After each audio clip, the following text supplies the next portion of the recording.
Let me show you, first of all, a charming glimpse of a happy family. Indeed, what would seem to be an ideal family. It is that of Henrik Ibsen's play, A Doll's House. First, we have the father, Torvald Helmer, stern, upright, dignified.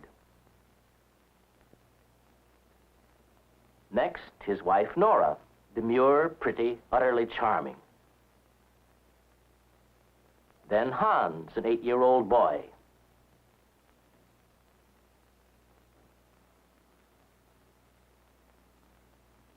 Followed by his older sister, Ingrid.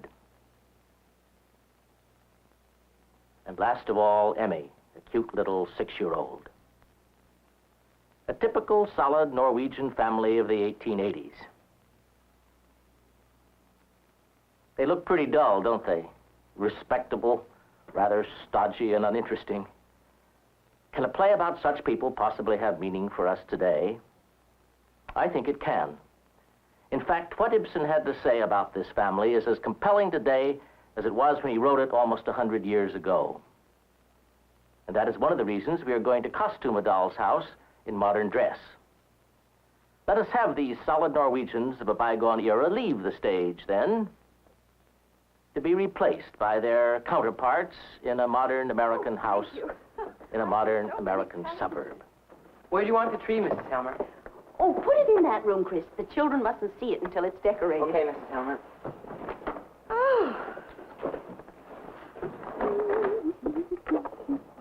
Oh, how much was the tree, Chris? I've forgotten. $9, Mrs. Helmer. Here's 10. No, keep the change. Oh, thank you, Mrs. Helmer. And Merry Christmas. Thank you, Chris. Same to you.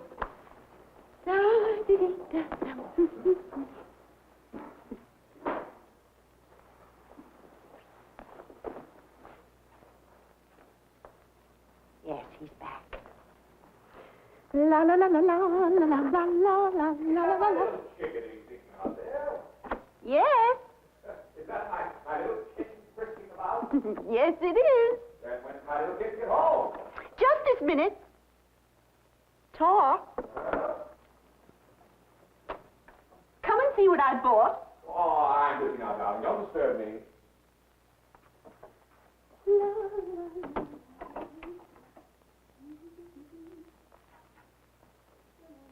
Bought, did you say? But all of those things? Has my little spendthrift been squandering my hard-earned money again? Yes, I have. This is the first Christmas we haven't had to worry. Oh, look, Tor. Here's a sailor suit for Hans and a telescope. And I have a complete oil paint set for Ingrid. And here's a beautiful doll for Emmy, the doll that is being delivered later. And what's in this little package? No, Tor. You can't see that until tonight. Oh, Nora, no. Oh, you don't know how I'm looking forward to this Christmas Eve. So am I. The children will have such a good time. Oh, Nora, isn't it wonderful? Just to think that at long last, I've got such a fine job. With such a big, fat salary. Isn't that wonderful? Isn't that wonderful just to think about? Oh, darling, it's marvelous. It's absolutely marvelous. You remember last Christmas, just 3 weeks before we... Oh, that must be the children. Well, I better get back to work. I have some things to finish. And with the children here, this place will only be fit for a mother.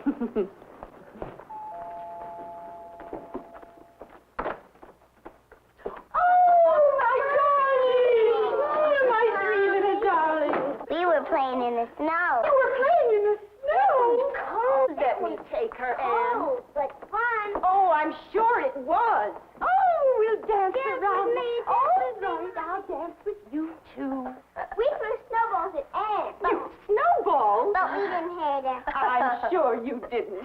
You should have been there, Mrs. Helmer. Oh, I wish I had been. But, Anne, you look frozen. There's coffee in the kitchen. Oh, thanks. Oh, no. What's in these boxes? You mustn't peek. Those are for Christmas. What did you get me? Oh, no, wouldn't you like to know? But you have to wait or it isn't any fun. Oh, let's play something. What shall we play? Hide and seek. Tag. Tag? Yes, play tag. Let's play tag, yeah. Let's play tag. Let's see. Who'll be it? Hans, you be it. No, Mom, you be it. All right, I'll be it. And I am going to catch you. No, I'm going to catch Ingrid. I'm going to catch you. You're it.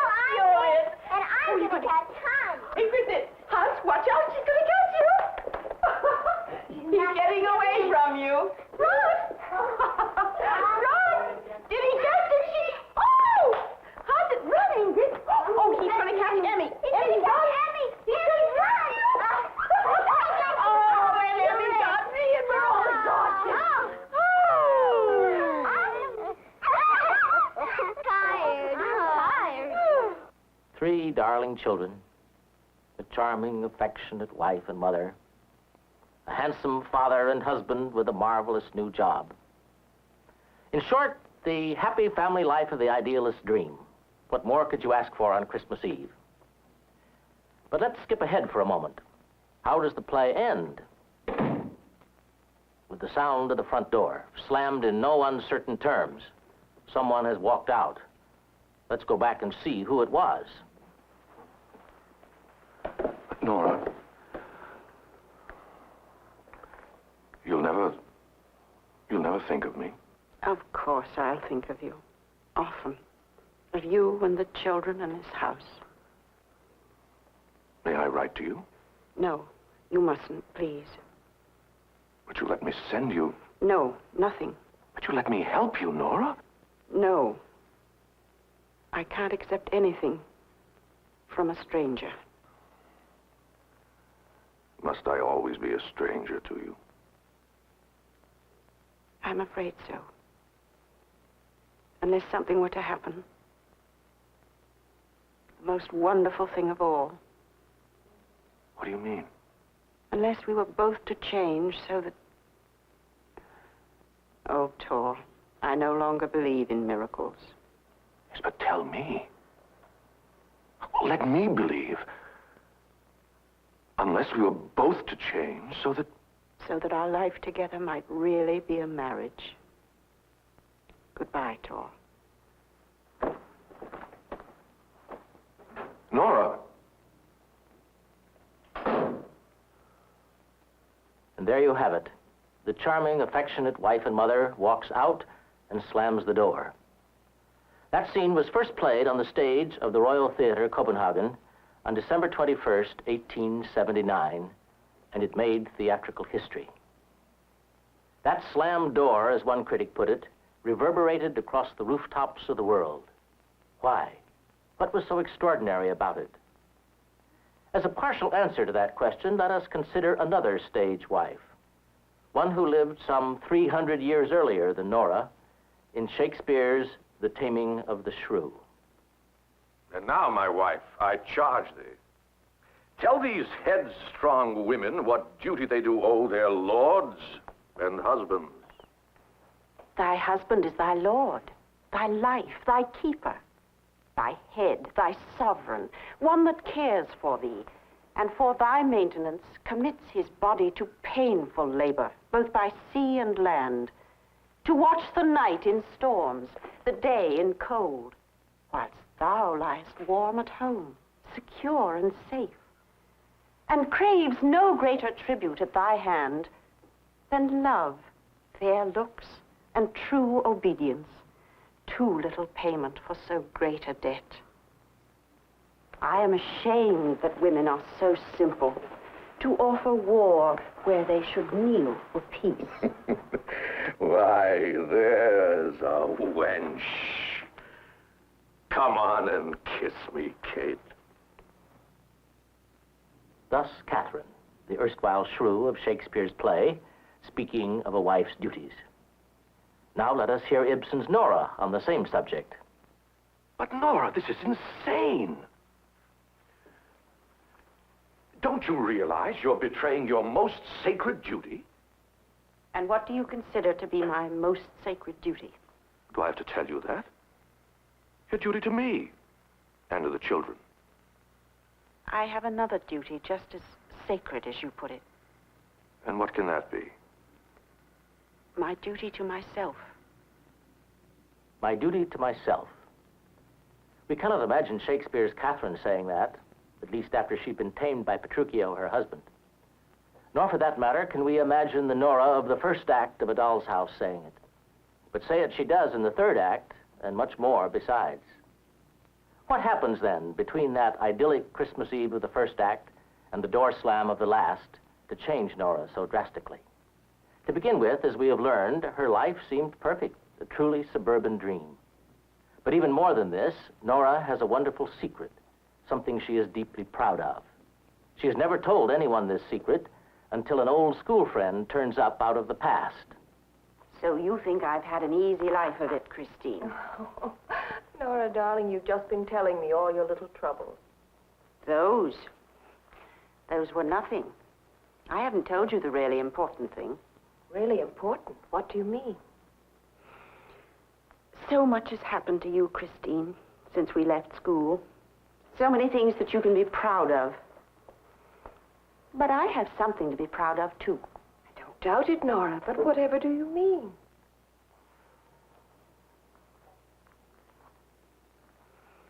I saved Tor's life. You saved his life? How? I told you about that trip to Mexico, when Tor was so desperately ill. If we hadn't spent that year in Mexico, he never would have recovered. Well, your father gave you the money. That's what Tor thinks. Like everyone else. So? Go on. Daddy never gave us a penny. I borrowed the money. You? $10,000. You borrowed $10,000. Well, there wasn't any other way. Tor wasn't supposed to know how terribly ill he was. The doctors told me his life was in danger, and that the only way to save him was for him to have a complete rest, preferably somewhere in the south. So at first I began dropping hints about how nice it would be if we could spend some time abroad like some other young couples we know. I tried every cute little trick I could think of. Then when that didn't work, I wept and pleaded. I even insisted that he borrow the money so that I could have my way. Of course he wouldn't. What a ridiculous idea, he said. So, I thought, Tor, my darling, somehow you've got to be saved. And I am going to do it. So, I did. And you've never told him? No. You're not going to? Ever? Well, someday, perhaps. What do you mean? Someday, years from now, when I'm no longer attractive. Nora. No, don't laugh. I mean when Tor's not quite so much in love with me as he is now. When he's lost interest in me. Might be a good idea to have something in reserve. Of course, that's nonsense. That day will never come. That day will never come, but not for the reason Nora thinks. For now Ibsen, the master craftsman of the theater, begins, slowly, pitilessly, to shatter Nora's illusions. Her illusions about her happy home, her beautiful children, her handsome husband, and most of all, her illusions about herself.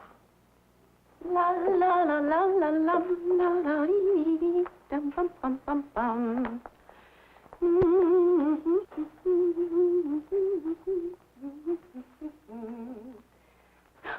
Mr. Krogstad, I'm sorry. The door was open. my husband isn't home I know. I came to see you, Mrs. Elmer. today. But it's not the first of the month yet. No, it's Christmas Eve. And it depends entirely on you what sort of Christmas you will have. What do you mean? I can't possibly pay you Now, what let's not talk about that for the moment. May I sit down? Yes, of course. Forgive me.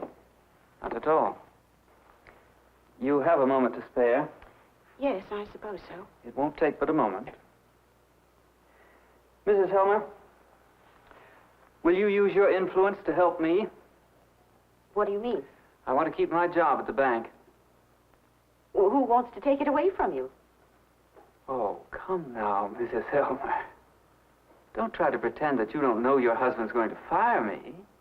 Mr. Krogstad, I assure you. Well, all right. All right, now you know if you didn't before. The first thing he means to do as president of the bank is to get rid of me. And I advise you to use your influence to stop him. But I have no influence. Haven't you? Mr. Krogstad, I don't know why you should think that I have that sort of influence over my husband. Look, Mrs. Helmer, I've known Tor since we were in college. We were in the same fraternity, you know. I don't think he's any different from any other husband. Why don't you leave now, Mr. Krogstad? Are you throwing me out? Yes. I'm not afraid of you any longer. Now, listen to me, Mrs. Helmer. If necessary, I'm ready to fight for my job at the bank as if I were fighting for my life. So it seems. And it's not just a question of the money. That's the last thing I'm worried about at this point. It's something else. You probably know, some years ago, I got mixed up in a bit of trouble. Yes, I've heard something about it. Yes, so is everyone else, it seems. It never got into court. It never went that far. But afterwards, it was as though all doors were closed to me. And then I got this job at the bank.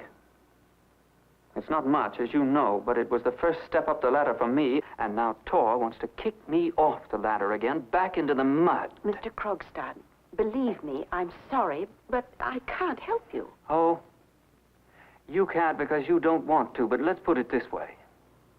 I can make you help me. You wouldn't tell Tor that I borrowed the money from you. Suppose I did tell him. Well,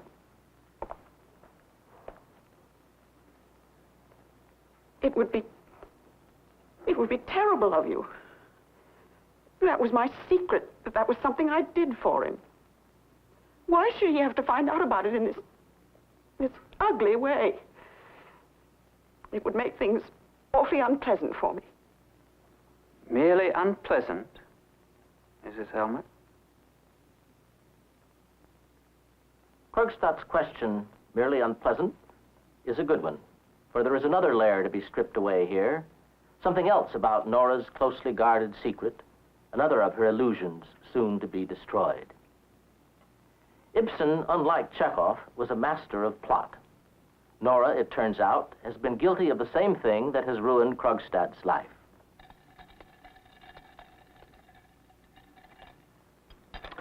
Krogstad was a forger. You know what that means? Forgery? Of course. But weren't there extenuating circumstances? Perhaps. Or maybe he just didn't think. Cheers, darling. And Merry Christmas. Merry Christmas. Well, whatever the reasons, he did it. Well, not that a single mistake like that should condemn a man forever. Oh, no, Tor, of course not. How's your drink, darling? Fine. Good. No, lots of men make mistakes at some time or other. That's not the point. What is the point? Krogstad is corrupt. Through and through. You don't think that he confessed his guilt and took his punishment, do you? Punishment? Well, yes, of course. Well, rather than that, he got out of the mess by a clever trick. And he's been crooked ever since. Crooked? Well, yes. In a way. Just think how a man with a thing like that on his conscience always has to lie and pretend. He can never drop the mask. Not even before his wife and his children. Especially the children. Yeah, that is the worst part of it, Nora. Why? Why? Oh, darling Nora. Well, a thing like that in a family, it's like an infectious disease. Do you believe that, Tor? Well, yes, of course, don't you? Well, now, look, darling, I'm a lawyer, and I know what I'm talking about.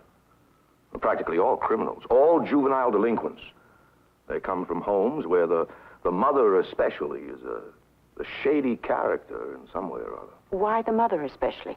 Well, it's usually that way, although fathers can have the same bad influence.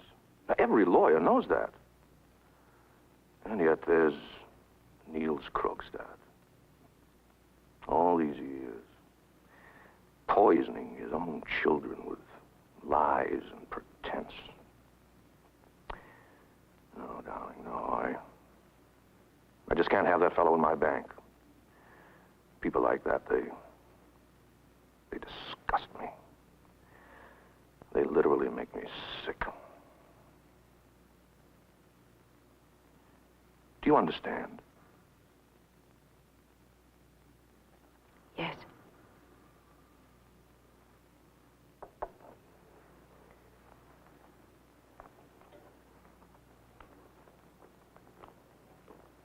But, Tor, Mm-hmm.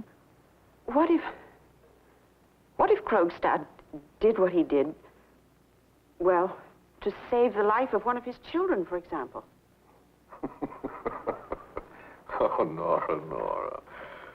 The law takes no account of motive. I see. And so Nora sees herself clearly now, or thinks she sees herself clearly, for the first time.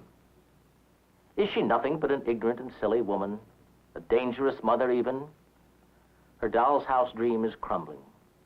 But perhaps she can still pick up the pieces. If she can somehow get hold of enough money, not just to pay her debt to Krogstad, but enough to buy him off, perhaps then she can save her marriage. The most likely person to ask for help is her husband's best friend. So many presents. Who are they all for? Oh, the children mostly. But look, my present to myself. Very fancy. Black. Aren't they lovely? Made in Italy. It's dark in here now. No, Eric, you can't have them. Oh, well, why not? Why are you smiling? No. It was you who laughed. No, Eric, it was you who smiled.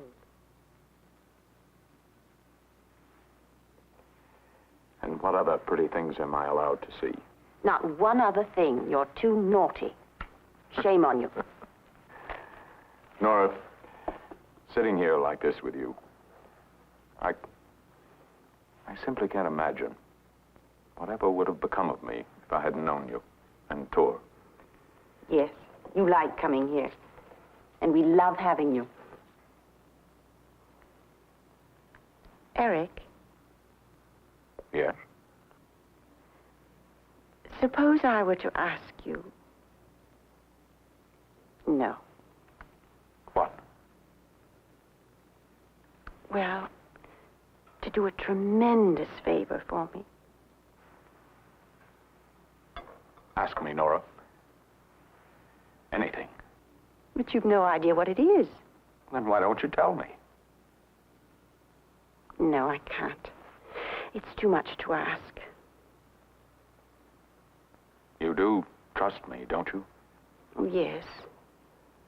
Yes, I trust you more than anyone I know. So I will tell you. There's something that you must help me with, Eric. You know how deeply, how much Tor loves me. Do you think he's the only one? What do you mean? The only one who loves you? Nora, I promised myself that someday you'd know. There'll never be a better time to tell you. And now you know. And you know also that you can trust me as no one else in the world. Let me go. Nora.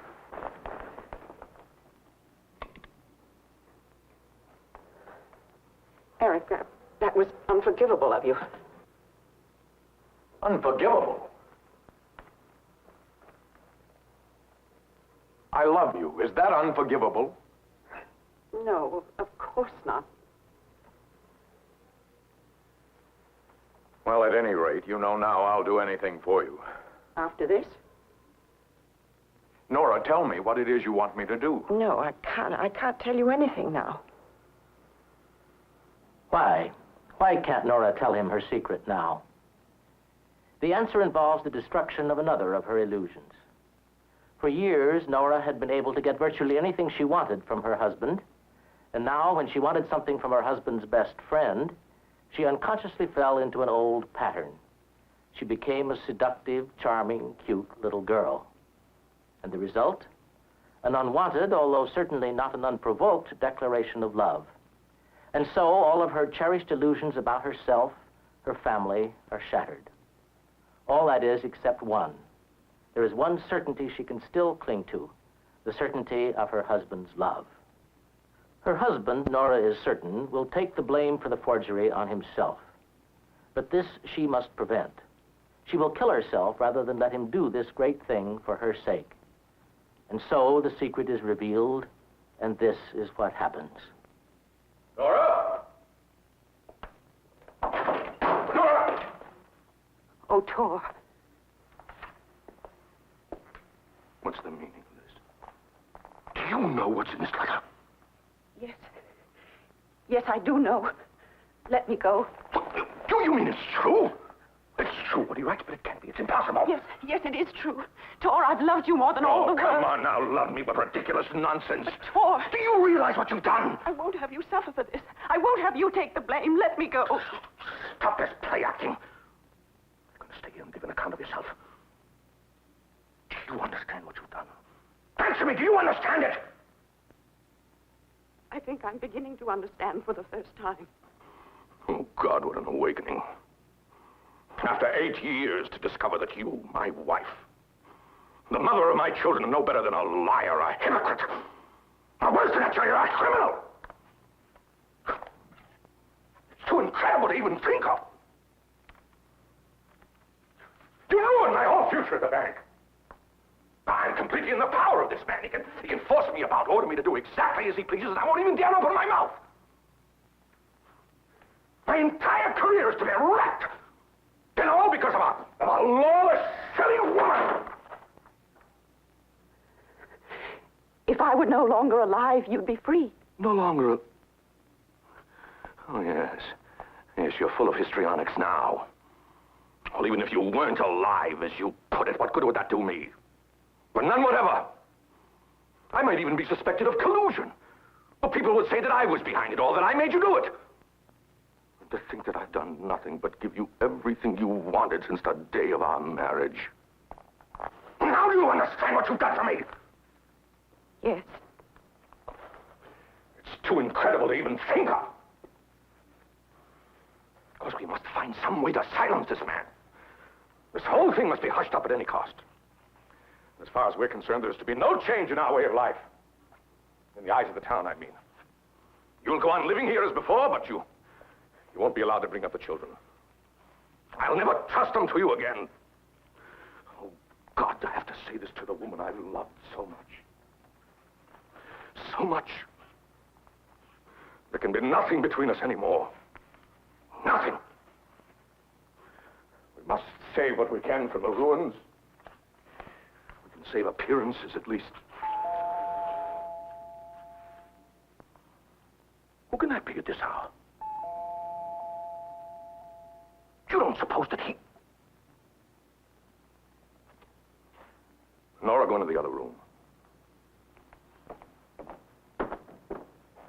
Yes? Registered letter from Mrs. Helmer. Oh, I'll take it. Happy New Year. Yeah, good night.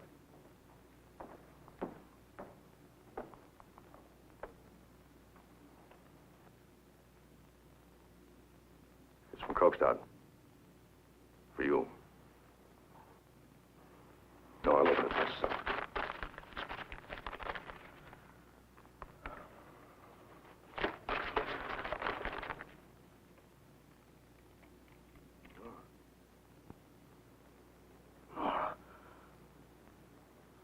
Oh, I can't believe it. Oh, but it's true. It's true. Oh, I'm saved. I'm saved. What about me? Oh, yes, you too, of course. Both of us. We're both of us saved. Look, Glory. He sent you back your IOU.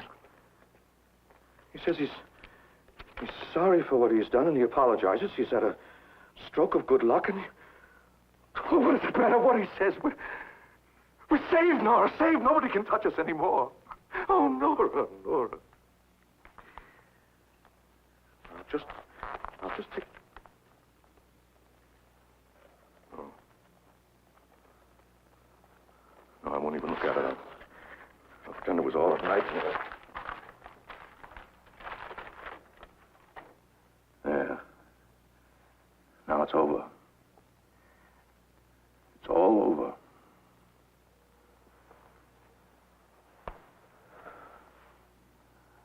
Oh, Nora. Nora, my poor, darling little Nora. Oh, don't look like that.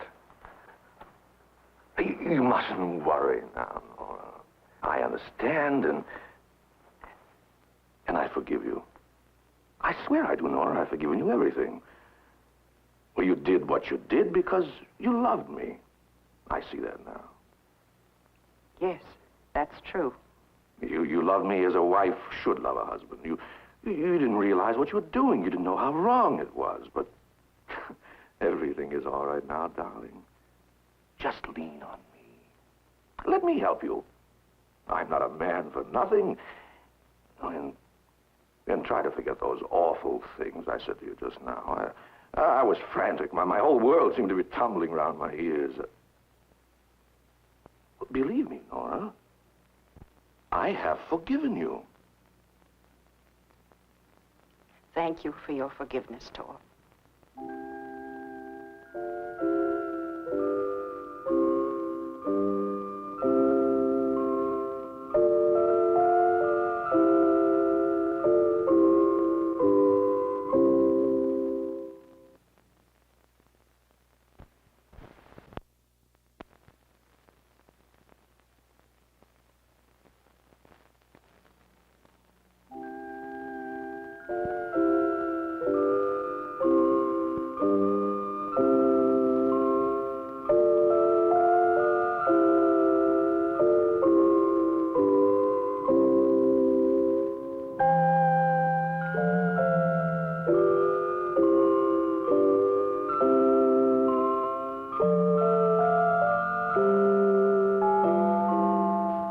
Who can that be at this hour? Look, you don't suppose that he... Nora, go into the other room. Yes? Registered letter from Mrs. Helmer. Oh, I'll take it. Yeah, thank you. Happy New Year. Yeah, good night.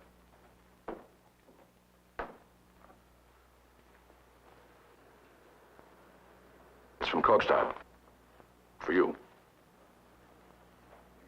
No, I'll open it myself.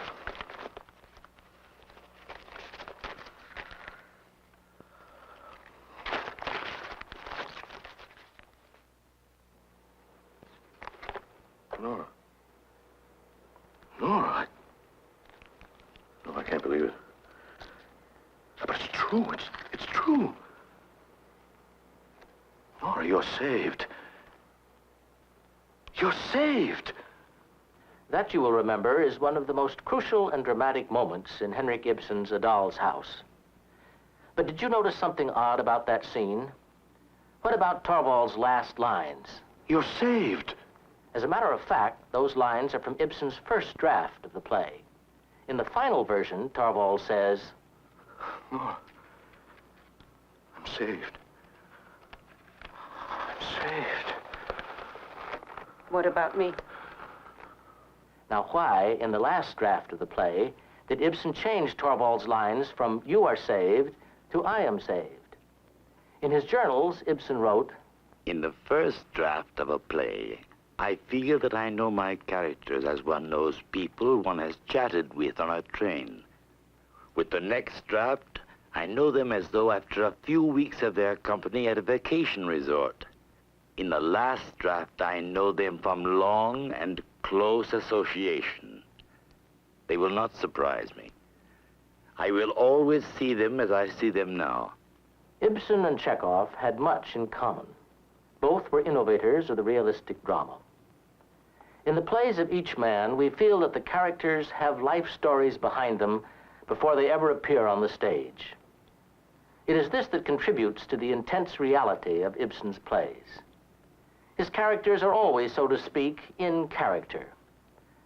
As Ibsen got to know Torvald better, he realized that he could never have said to Nora, "You are saved." Indeed, if he'd been capable of saying this, would Nora have left him? A Doll's House was a revolutionary play. When it was first presented in the theaters of Europe in the 1880s, it leapt across the footlights and shocked people, disturbed them, confused their notions of right and wrong. Who, for example, is the hero? Is it Torvald?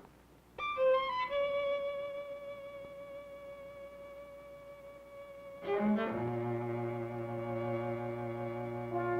what about Nora? Is she the heroine? And Niels Krogstad, is he the villain?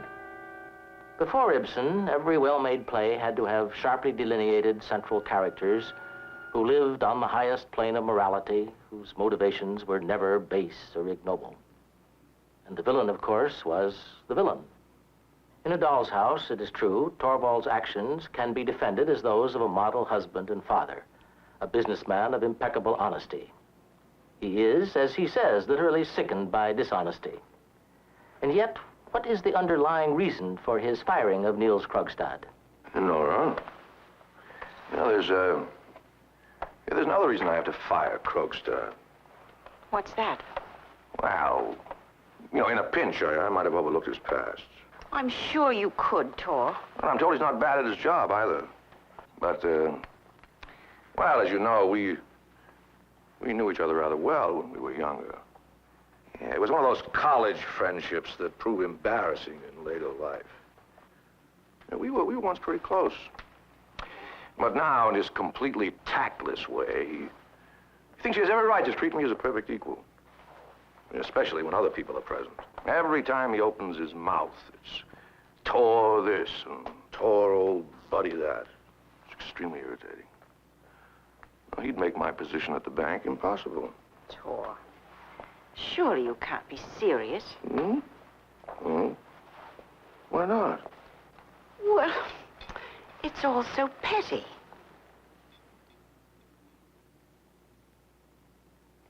And petty, it goes without saying, an old-fashioned hero simply cannot be. So we must look elsewhere for truly heroic stature in A Doll's House. What about Nora herself? According to her lights, she has acted nobly. She has saved her husband's life. And yet, what is her reaction when she learns that she now has a great deal of power over another human being?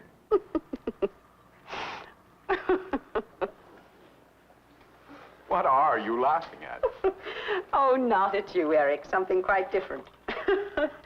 Something awfully funny. Tell me, are all the people who work at the bank dependent on Tor now?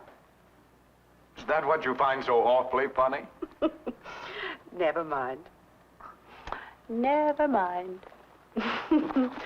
But it really is awfully amusing to think that Tor now has power over so many people. Eric, have a chocolate. Christine? I'm so happy. So happy. There's just one little thing that I'd like to do now. Oh? There's just one little thing I'd like to say to Tor. And what is that? I'd like to say, Tor, my darling, I'll be damned. The truth is, of course, that there are no villains, no heroes in Ibsen's world, or in Chekhov's for that matter. There are only people, as in real life. For it was real life that Ibsen was interested in. Essentially, what he tried to do, and what every realistic playwright since has tried to do, was to capture on the stage the look, the sound, the character of people as they are, in their offices, on street corners, in their homes. To help him do this, he surrounded his stage figures with lamps they could light when twilight fell, fireplaces in which real fires could burn, sofas and chairs his characters could recline on, carpets on the floor,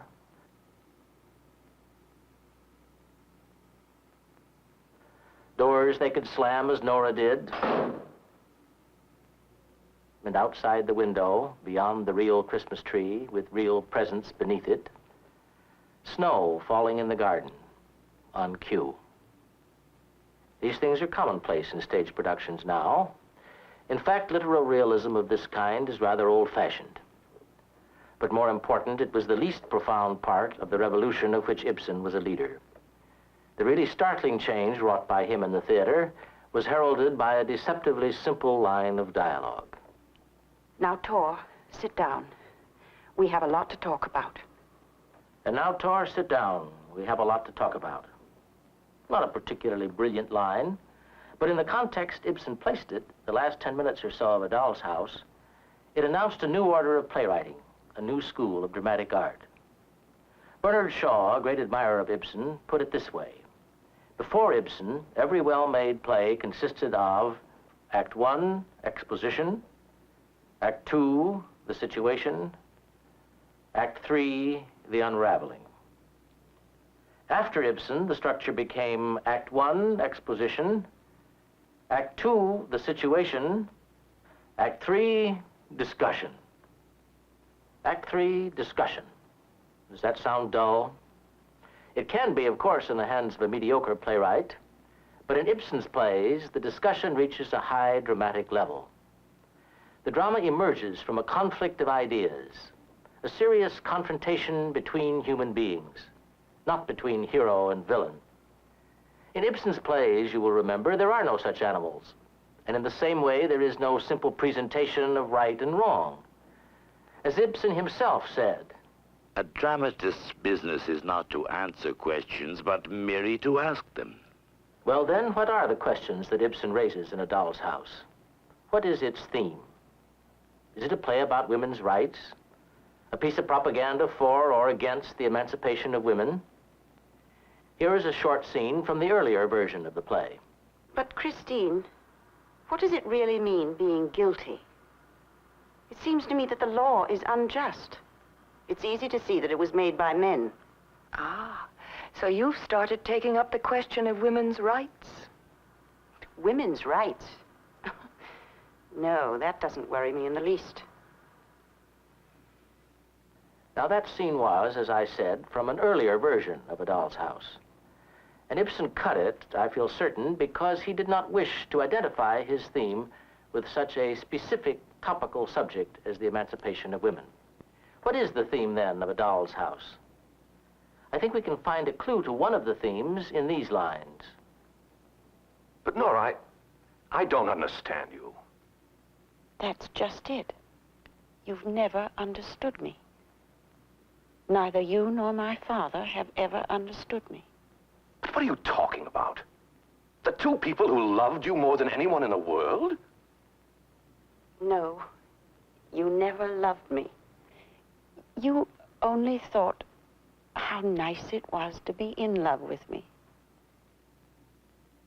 Throughout Ibsen's plays, from first to last, is a recurring thesis, never obviously stated, but there nevertheless. It is the idea that the only tragedy in the human condition, the only final wrong that can be committed, the worst crime against another human being, is the denial of love. And this theme is closely interwoven with another, which we find stated forcefully in the earlier draft of the play. Nora, what do you mean? I never loved you. Your father never loved you? No, neither of you did. When I was a little girl, about 4 or 5, my father said that I had a remarkable talent for French. And he made me learn long passages by heart. Later, he said I had a rare gift for writing poetry. So I wrote poetry. But I had no real desire to learn French or write poetry. And yet I believed I did because Daddy said so. He told me all his opinions, and I had the same opinions. And if I thought differently, I kept quiet about it. He called me his doll, and he played with me, just as I played with my dolls. And then I came to you, Tor. Came to me?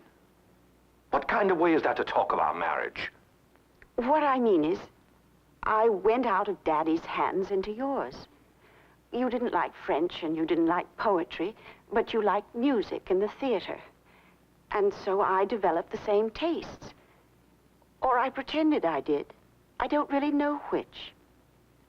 The point is, I became your doll wife as I had been my father's doll child. It's your fault, Tor, that I have never become a real person. A real person. If Nora's father and husband had really loved her, she now believes, they would have respected her importance as an individual human being. And that is the second and related theme recurring in all of Ibsen's plays. The supreme importance of the individual character, of personality. This, of course, was something that those closest to Nora had never granted her, the right to be herself. But Nora did not realize this until almost too late. In fact, she enjoyed being petted and spoiled.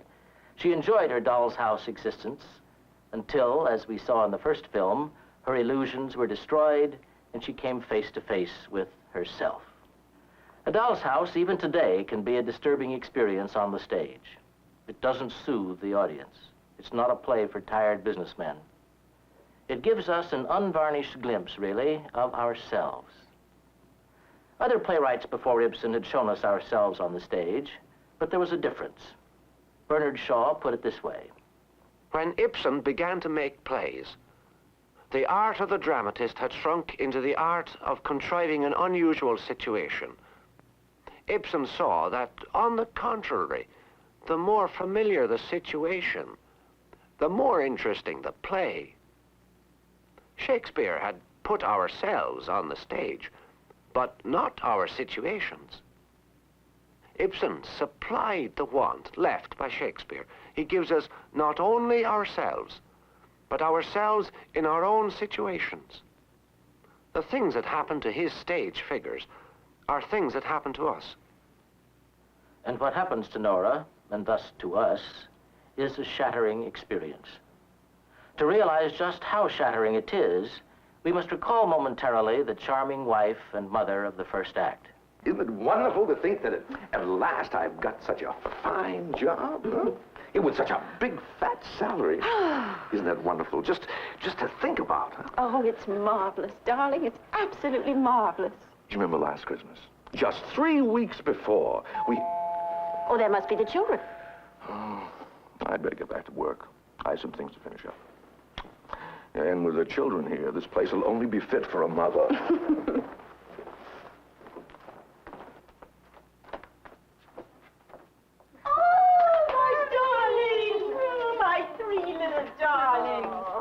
Now, compare that idealized picture with this one. But Nora, you've never been happy here? No, not really. I thought I was, but I wasn't. Not happy? No. Just frivolous. You've always been kind to me, Tor. But our house is nothing but a playroom. I thought it was fun when you played with me, just as the children think it's fun when I play with them. But that's been our marriage, Tor. Well, there is some truth in what you say, but it's exaggerated. And from now on, things will be different. Playtime is over. Now comes the time for lessons. Whose lessons, mine or the children's? Well, both yours and the children's, darling. Oh, Tor, you're not the man to teach me how to become a good wife. Nora, how can you say that? And as for the children, how can I teach them anything? Nora! You said yourself just a moment ago that you couldn't trust me with them. Well, I was angry when I said that. You should have paid no attention to it. On the contrary, Tor, you were quite right. I am not up to it.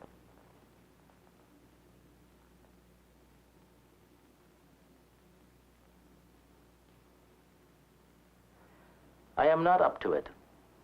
That simple line of Nora's is, in my opinion, one of the most poignant in dramatic literature.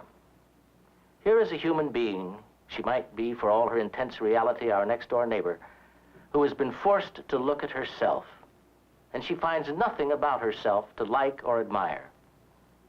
In fact, she has come to the truly terrifying realization that she does not know what she thinks about anything, except to know that she is not a real person, but a doll-like creation of other people. In short, she does not know who she is.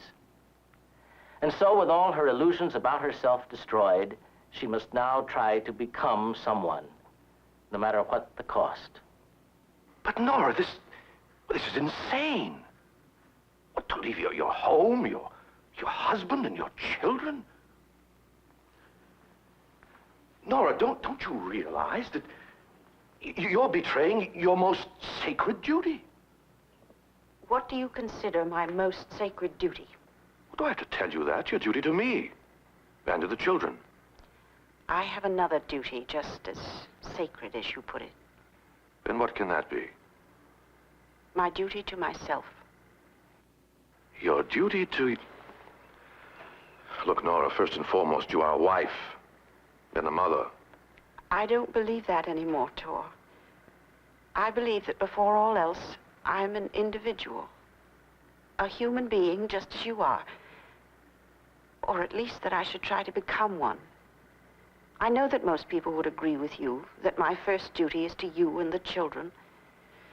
That's certainly what they say in books and in women's magazines.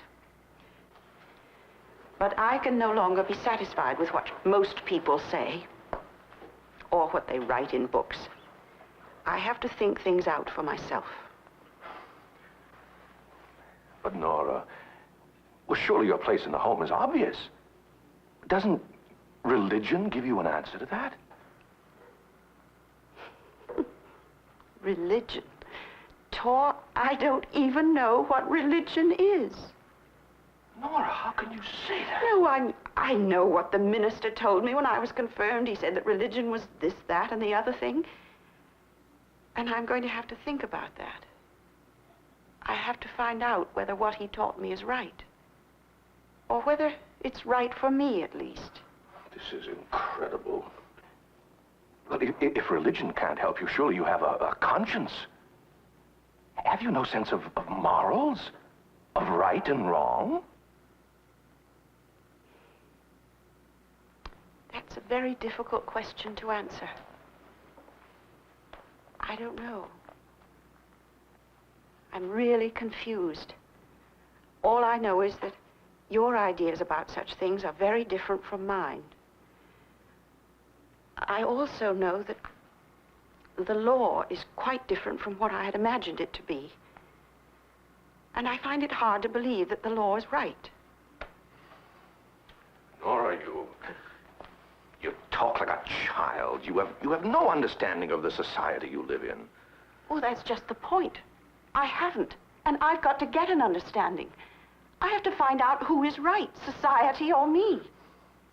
Look, Nora, you're ill, you're delirious. Now let me call the No, I've never felt so calm and collected as I do tonight. But calm and collected enough to leave your husband and your children? Yes. Nora, you talk and think like a stupid child. Perhaps. But you neither think nor talk like the man that I want to go on sharing my life with. When you were no longer frightened, and you were only concerned about yourself, you were never concerned about me. When all the danger was past, you acted as though nothing had happened.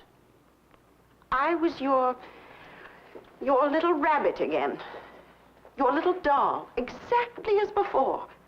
Only now you would have to protect me even more, now that I had shown how weak and fragile I was. Tor, that was the moment I realized that for 8 years I have been living with a stranger. And I had had 3 children by him. I can't bear to think about it. I could tear myself into little pieces.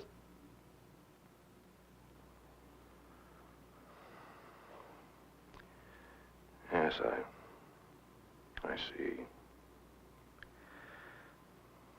I see there's a tremendous gulf between us. But Nora, is there no way we can bridge that gulf? As I am now, I am no wife for you. I believe that, Tor. Yes, but I can change. Perhaps, if your doll is taken away. To be separated from you, even the thought of it is impossible. All the more reason it must happen. Nora, stay till the morning.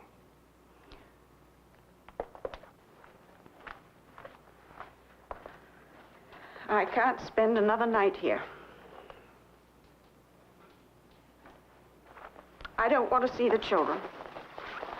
As I am now, I can never be anything to them. But someday, surely someday, Nora. How can I tell? How do I know what sort of person I'll become? Nora, you'll never think of me?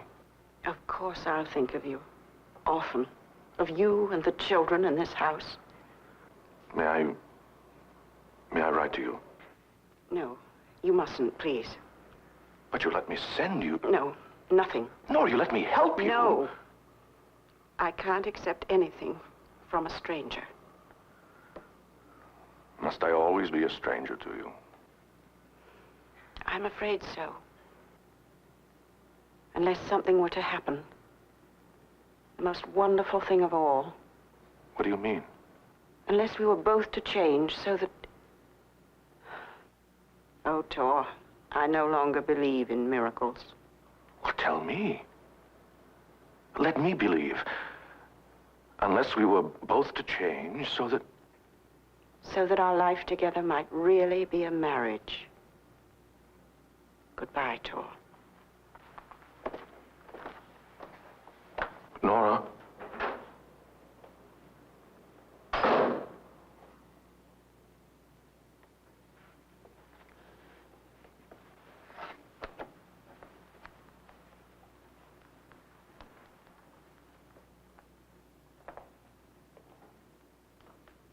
And so the charming wife and mother walks out of her beautiful suburban home, leaving her handsome, successful husband, her 3 lovely children, to find herself.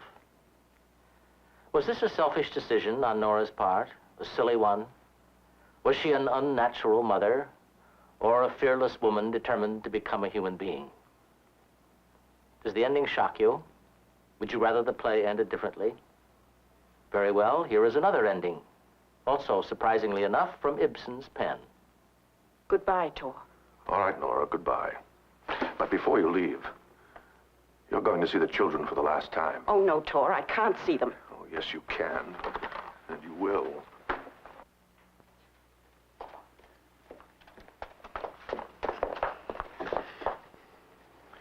Look, Nora. Look. There they are. Asleep. Peaceful. Not a care in the world. Tomorrow morning, they're going to wake up. And they're going to call for you. Oh, God. It's a sin against myself. But I can't leave them. I can't leave them. Oh, Nora. Nora. Do you like that ending better? Before you make up your mind, I suggest that you read the play again. And I also suggest that you think about Ibsen's opinion of this ending, even though he wrote it. It was, he said, a barbaric outrage.